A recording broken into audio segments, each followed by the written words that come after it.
30 seneden beri iki tağut ile mücadelem vardır. İşte tabiat da tağuttur, insan da tağuttur. Kendisi ve etrafı her şeyin Allah'a isyan durumunda olmasını istemek ve isteyen hücre mümessilidir. Bu sahada çok büyük bir şahsiyet kazanmıştır tağutiyetten.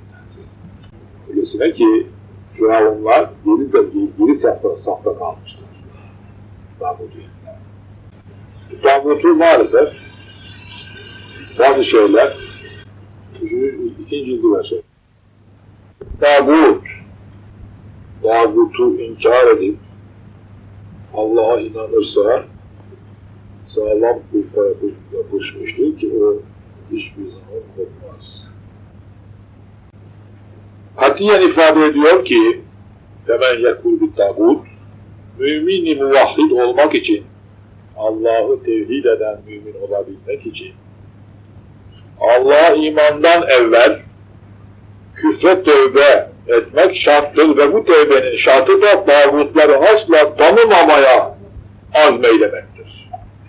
Tağut, Kur'an'da bildirildiği ve Kur'an ise ta kıyamete kadar her asra hitap ettiği, Kur'an'ın irşadında her asıl için tağuti ceryanlardan çekilmek dersini almak hikmeti bulunduğu nazara alınarak tağuta dair daha umumi bir tarifin yapılması gerektir. Şöyle ki tağut, cemiyetlerin hüsnü ceryanını temin eden şair-i diniyeyi tahir, sefaati teşvik ile cemiyeti ifsad edip, insanları Allah'a itaattan men ederek, kendine bağlamak, itaat ettirmek isteyen azgın ve azgınlar ceryanının başıdır. Bu manayla rivayetlerde haber verilen Süfyan ve Deccalların sıfat ve hallerine daha uygun düşmektedir.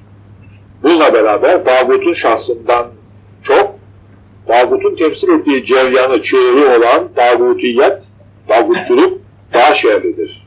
Kur'an'da 1, 2, 3, 4 ve emsali ayetlerle bildirilen şeytana, tağuta kulluk etmeyin ve ondan uzaklaşın şeklindeki ilahi ikazın en çok dikkat edilecek yönü, fitne zamanlarında, hasreten ahir zaman fitnesinde, medeniyet namı altında cemiyeti ifsad eden tağuti münafık ceryanların hayat hazlarına, gayri İslami adetlerine, dini telakki ve adetlerine ve